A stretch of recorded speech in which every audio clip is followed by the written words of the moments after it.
Well, hi. It's Train to Phoenix. I'm going to try this again for the second time. My phone is doing some really weird stuff. It's kind of crazy. So I'm going to try this again and pray it works. So, gotta love when the technology goes crazy. So, I was going to start reading again from chapter 12 in the Alchemy book. There you go.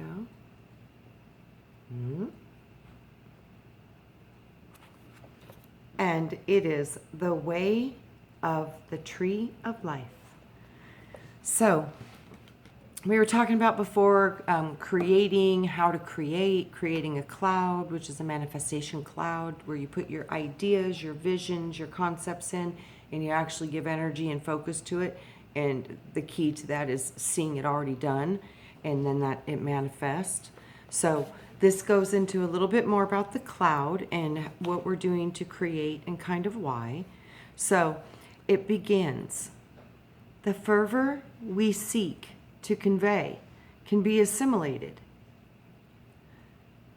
The fire of our mind and spirit can be absorbed through a simple reading and application of the consciousness of the heart. We know that man can inductively enter into a higher state.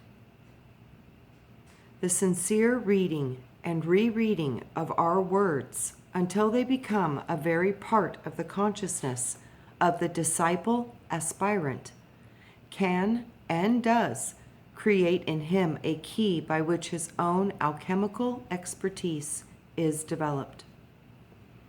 So much interest has developed in many of you concerning the creation of the cloud that I wish to expand on it still further.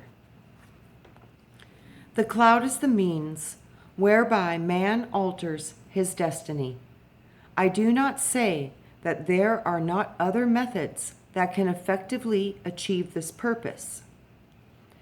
Each karmic act has its own recompense.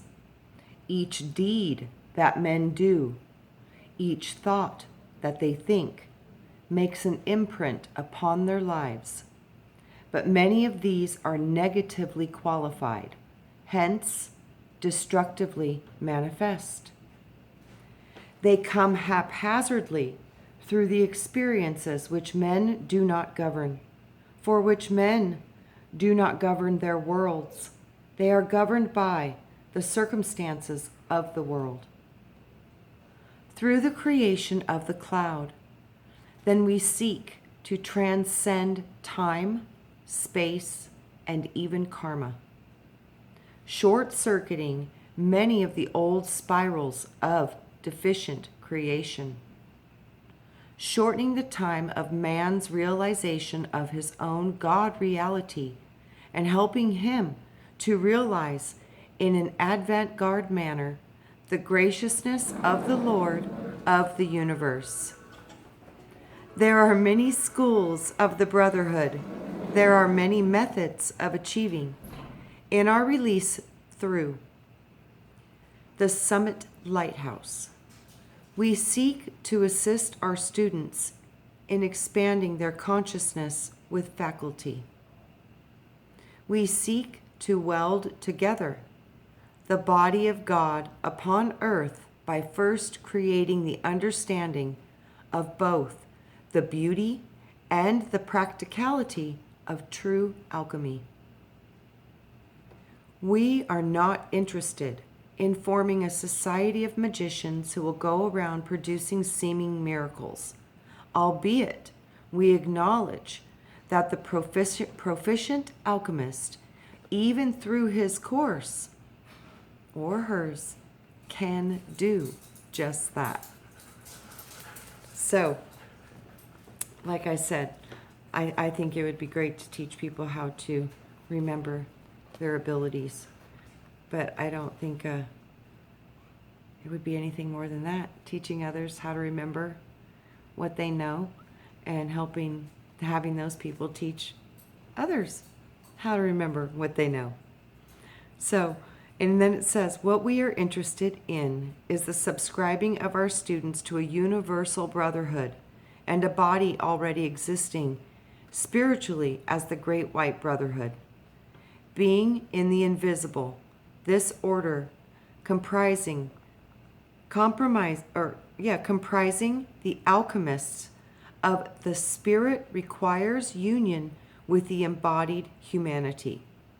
For only through this association can we formulate the most beautiful, sustaining concepts that will enable the entire house of the world to breathe the air of freedom and to be infused with the fires of destiny in its individual and collective aspects. As the bells ring, man must see and know that as he is and as he does, so others see and do. Thus, in perception and in action, man can now endow the pages of history with a revelatory illumination, thereby fulfilling the fiats of God. Take dominion over the earth and set the example for the age. With each act of grace, man becomes endowed with more grace. Each step of self-mastery raises him higher in the cosmic parage, until he is crowned at last through the eternal mysteries with the full realization of his own potential. Our cloud, then, in an answer to some of your questions, can become physically tangible. It need not be so in order to endow you with the highest graces. Through the cloud, you can draw yourselves God's holy witnesses that have lived in all generations and have called him blessed, that he has blessed. You can be freed through the light and the fire of the cloud from the mediocrity of the present age and from the degradations of the past ages and their cumulative effects upon the human psyche. You can, as it were, rend the veil of the Holy of Holies if you and your purpose be communion with the Most High. As was Moses in Sinai desert, you can realize through the cloud the full perfection of your glorious I Am presence. You can do that so many different ways. So understand, these are ways other people have done it, but the way that you will do it is unique to you. So honor your process. These are just ways that others have gotten there. But always remember, your way is the best way. And that's truth. So then, through your contact with the I Am presence, the presence of all being, you can develop a culture of the spirit at lower levels that will provide stairways to safety upon which others may climb. There is never any need, regardless of what outer manifestations or vile astral energies may seek entrance to your world, to yield to these depredations. You have the power of the Christ to cast out unwanted states of consciousness. The great alchemist lives within you. You live within him. Therefore, through your conscious experimentations, you can surround yourself with the means of producing change. In our examinations of those who, through the ages, have worked with the cloud as well as other means, we have taken note that those who have been convinced of the reality, those who have dared to endow their consciousness and being the very qualities of the cloud itself, have become more and more efficient in its use. Practice makes perfect. You just practice, practice, practice. It's all about controlling your internal thoughts, controlling your consciousness, because consciousness is what creates. For them, each daily experiment in creating change has become easier. I hope that I have conveyed to you in this intermediate course the ideas that I have sought to convey. Please understand, however, that the full power and glory can only unfold within the concepts of the total course.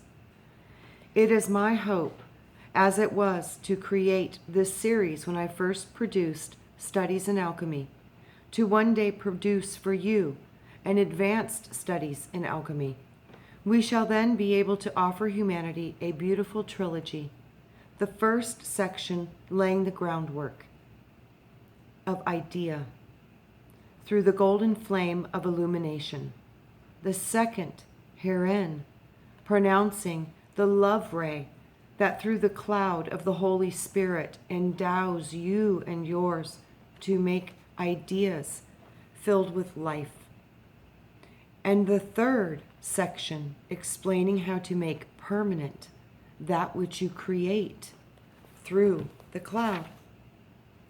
Through the power of the spoken word. Ooh, that's very powerful. Let's read that one more time because I had to turn the page so I couldn't see the word. I thought it was going to say the cloud. It didn't say the cloud. Okay.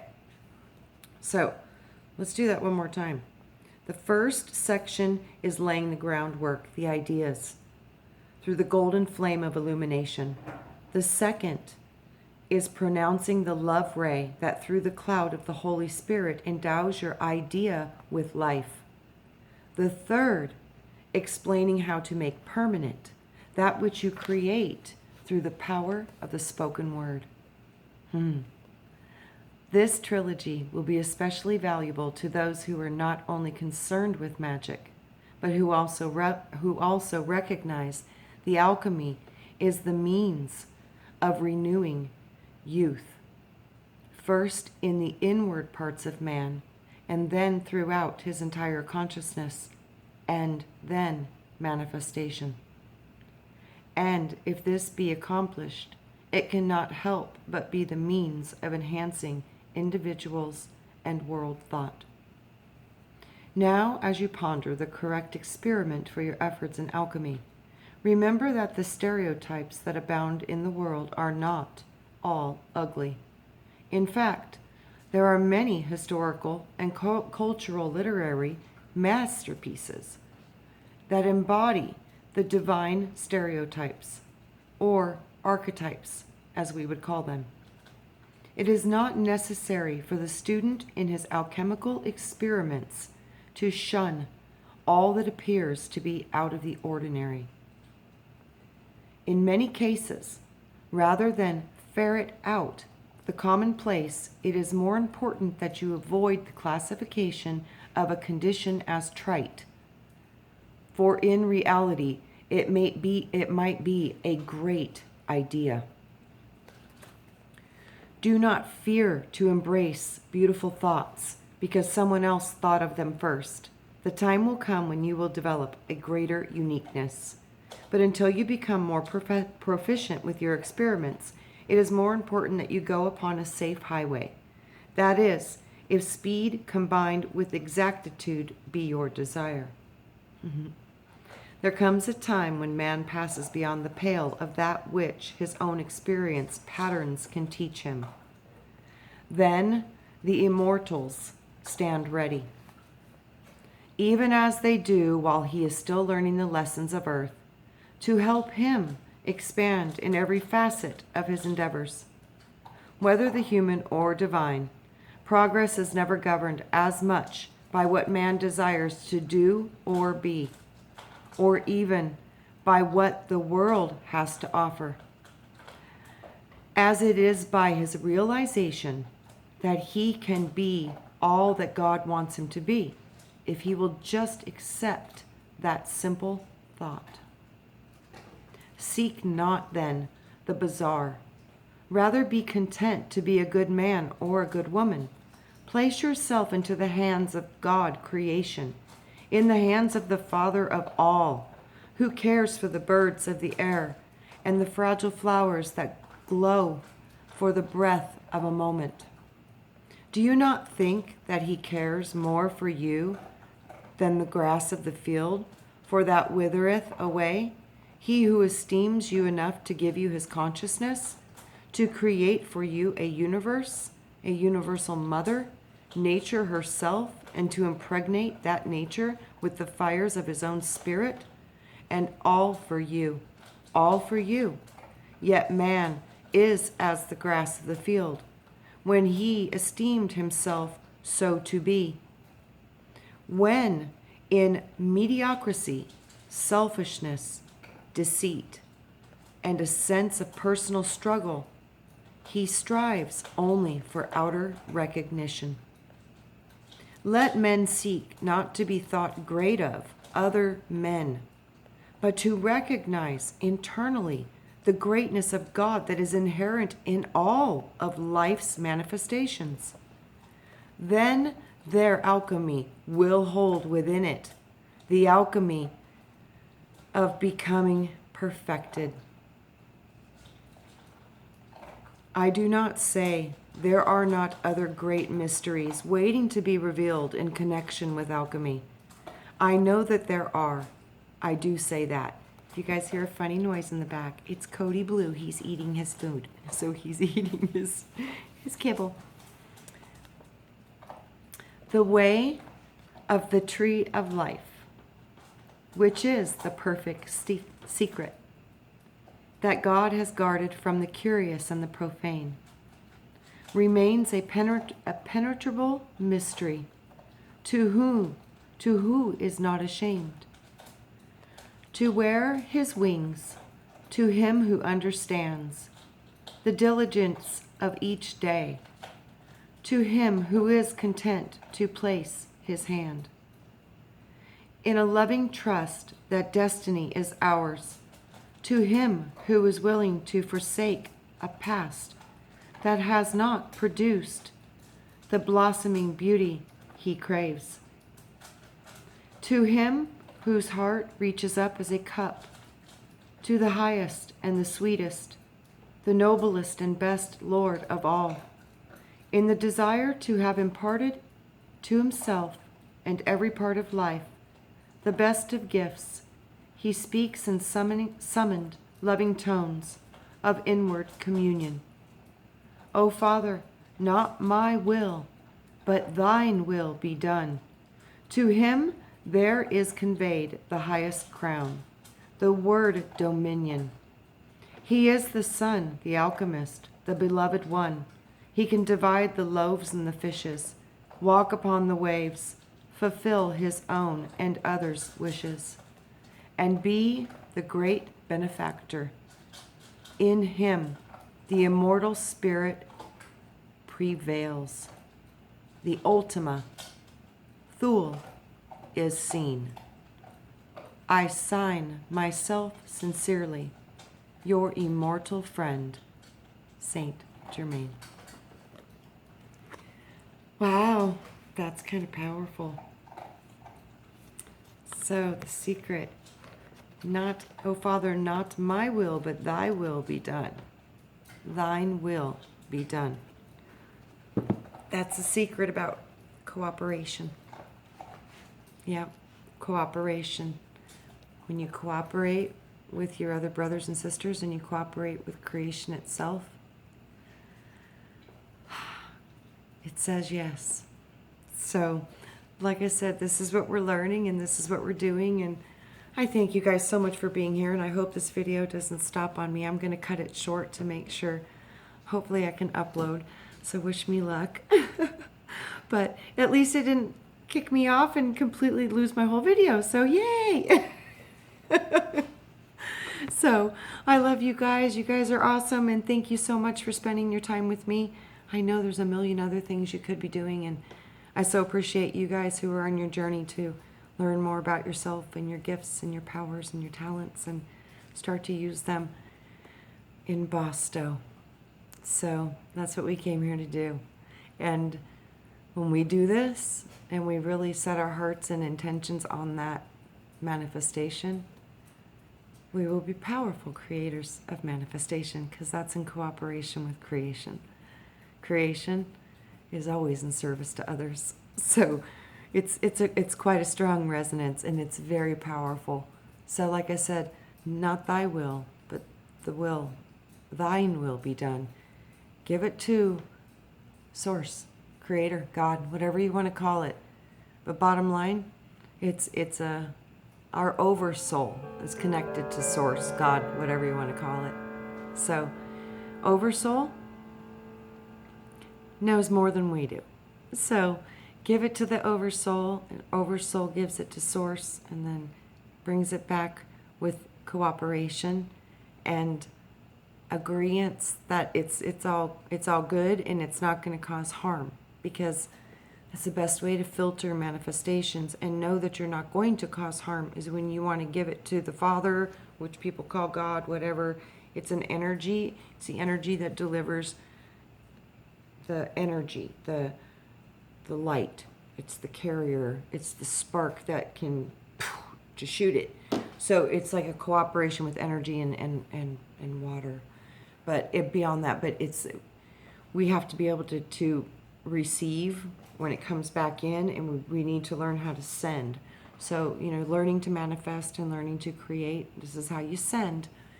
And then we're going to start learning to bring it back in and learning how to catch it and catching other things that creation wants us to receive. So I'm sure he has a lot of things, and he to me is he, she, both, because this whole matrix is feminine. So this is where it expresses itself. It is formed in the mother. So it doesn't go anywhere without the mother, because they have cooperation. See? It's all about cooperation. So we need to understand that. They're both. Creation is both. Creation is all. It's everything. It's everything, everything. So this is where we're working with Mother Nature, Mother Matter. This is Matter, Mother Matter. And, we are the Black Lives Matter. I heard somebody say the other day, I think it was Rex, he was like, all lives are matter. I was like, that is so true. That is so brilliant. I thought that was great. So yeah, good one, Rex. All lives are matter. That is just spot on. Who could argue that fact? I love it. So yeah, we got to remember, to keep it neutral like that, and to try to deflect and bring things into truth in a way that's kind of indisputable. And it's like, that's one of those right there. It's like, all lives are matter. It's true. All lives are matter. So all lives are matter. We are made of matter, carbon. So right now we're learning how to play with these elements. And do you see how funny that's like? Matter as a remedy for part of the craziness happening in our world, is to see it in that sense. It's like, instead of seeing it division and black and white and red and yellow and pink and blue, no, we look at it as all our matter. Because that is just the absolute essence of the foundation of truth right there. And see how simple that is, and how true it is, and how solid it is, and it goes beyond our skin. It's quantum. And that's the truth of what we are. We're matter. We're literally expressing all different kinds of matter, but we're all matter. We're in flesh bodies, so we're matter. So it's so beautiful. Keep it simple. Keep it simple. The truth is really always usually going to be very simple. Always. I've been told this so many times, and it's like, keep it simple. Because if the truth is very simple, and it won't trick you. So all the complicated stuff and the details, that's where you can get looped up and stuff and be right, what just happened? It's the details, the devil's in the details. So that's where, we start putting our own perceptions on things, and things start turning around. So the simpler it is, probably the more accurate the message is, or what you're trying to accomplish, the more solid it will create. Because like I said, giving details to things, like when you're creating, that's just imagination and just saying, oh, I like this and I like that and I like this and seeing that. That's part of creating. But then when you give it away, you just give it away. You're like, okay, I know it's going to show up. And you just give it away, and then you know it's going to where it needs to go. And then when it comes back, it's going to start to manifest and come back into the reality. But you really don't put a lot of rules or boundaries on the manifestation. You just allow it to come into the reality, and you have to take actions, and you have to feel like it's here, like, you know, the best way to make something manifest in your life is wake up every day and totally imagine that it's actually in your reality. Really like feel it and be like, oh my God, what if today was the day? And then make your dream in your head and feel the excitement of it, and, you know, just bathe in that resonance. Because I'm telling you, if you keep doing that, that is going to show up in your reality. It has to. But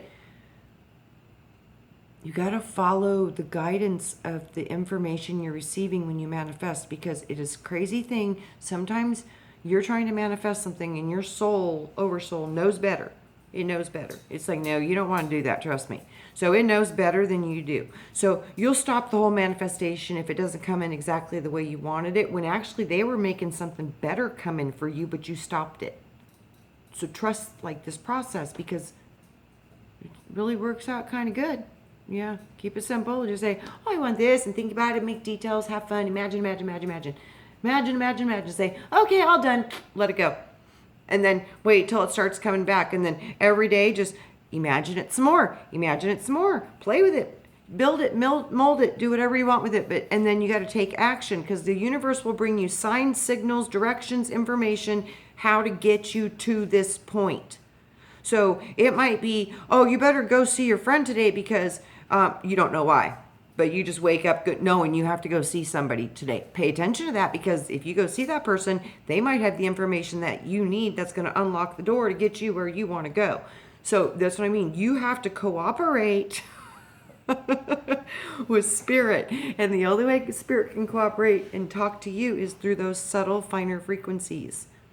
So pay attention to the small stuff. Sometimes it's the most important. And I love you guys. I better end this so it doesn't have problems. So I'll see you on the next one. Mwah. Love you, Soul Tribe. Bye. Okay.